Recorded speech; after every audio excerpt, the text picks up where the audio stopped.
રાજ્ય ગૃહ અને નાયબ મુખ્યમંત્રીના હસ્તે નવનિર્મિત પોલીસ સ્ટેશનનું લોકાર્પણ। અશ્વિની કુમાર પોલીસ સ્ટેશનનું નાયબ મુખ્યમંત્રી હર્ષભાઈ સંઘવીએ કર્યું લોકાર્પણ। નવનિર્મિત અશ્વિની કુમાર પોલીસ સ્ટેશનના લોકાર્પણ સાથે શહેરમાં પોલીસ સ્ટેશનોની સંખ્યા 41 થઈ। શહેરમાં વધતી જનસંખ્યાની ધ્યાને લઈ વધુ એક પોલીસ સ્ટેશનનો વધારો। કાયદો વ્યવસ્થા જાળવવા અને શહેરના લોકોની શાંતિ સલામતી અને સુરક્ષા જળવાય તે માટે વધુ એક પોલીસ સ્ટેશનનો ઉમેરો। સુરત શહેરની અંદાજિત વસ્તી 50 લાખ જેટલી, જે વસ્તીને ધ્યાને રાખી વધુ એક પોલીસ સ્ટેશનની શરૂઆત કરવામાં આવી। પોલીસ સ્ટેશનના લોકાર્પણ પ્રસંગે શહેરના નામી હીરા ઉદ્યોગ સાથે સંકળાયેલા અગ્રણીઓ, શહેરની નામી અનામી હસ્તીઓ ઉપસ્થિત, ઉપરાંત ધારાસભ્યો અને સાંસદ મુકેશ દલાલની ઉપસ્થિતિ। રિપોર્ટર નૈતિક રેશમવાળા, સુરતથી। તે પહેલાથી વેપાર કરે, પરંતુ આજે સૌએ તમે લોકોએ દર્શન જે કર્યા, આ દર્શન તમને ક્યારેય ભૂતકાળની અંદર નહીં થયા હશે। તેરા તુજકો અર્પણના માધ્યમથી જેનો રાત દિવસ મહેનત કરીને જેની બચત હોય, જે વ્યક્તિએ પોતાના દીકરા દીકરી માટે કોઈક સોનું ખરીદ્યું હોય, કોઈકે વેપારના માધ્યમથી હજારો લોકોને રોજગારી આપી હોય, એવા વેપારીઓને આર્થિક રીતે કોઈ નુકસાન ના થાય તે માટે તેરા તુજકો અર્પણ કાર્યક્રમ ચાલુ કરવામાં આવ્યો છે।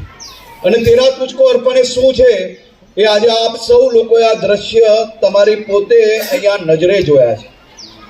કોઈક વેપારી તેમની ચીટિંગ થાય છે, કરોડો રૂપિયાના હીરાઓ રેપનેટના માધ્યમથી એના ચીટિંગ કરીને કોઈક દુબઈ, કોઈક બીજી જગ્યા પર ચીટિંગથી એ લોકોના આખા કરોડો રૂપિયાના હીરાઓ લેભાગો લઈ જાય છે।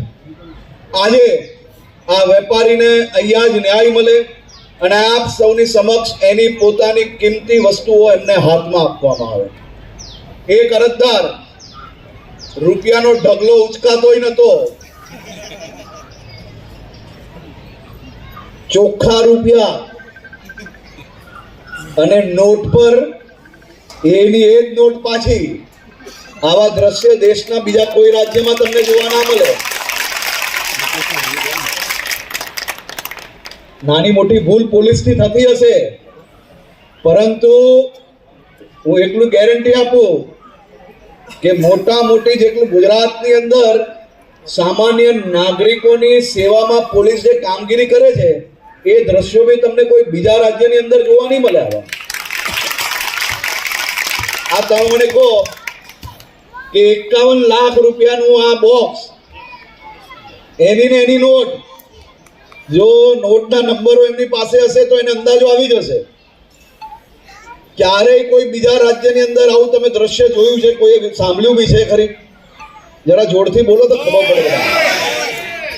તો આપણી સુરત પોલીસને અભિનંદન આપવા પડે કે ના આપવા પડે?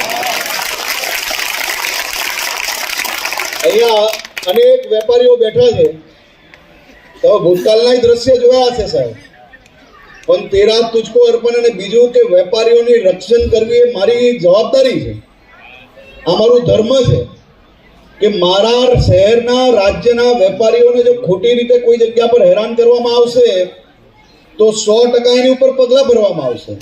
અને વેપારીઓ, સાચા વેપારીઓ પોલીસ સ્ટેશન સુધી પહોંચે અને એને મદદ ના કરાય તો વેપાર કઈ રીતે ટકી શકે? અને વેપાર ના ટકે તો સુરતમાં રોજગારી આપણે કઈ રીતે આપી શકીએ? એટલે વેપારીઓ માટે રક્ષણ આપવું એ સૌથી મોટી જવાબદારી છે, જે વેપારીઓના લીધે આજે લાખો લોકોના ઘર ચાલે છે, એમના સપના સાકાર થઈ રહ્યા છે। એવા તમામ વેપારીઓને રક્ષણ આપવા માટે સુરત પોલીસ સજ્જ છે અને તમે કોઈ પ્રકારની ચિંતા ના કરો।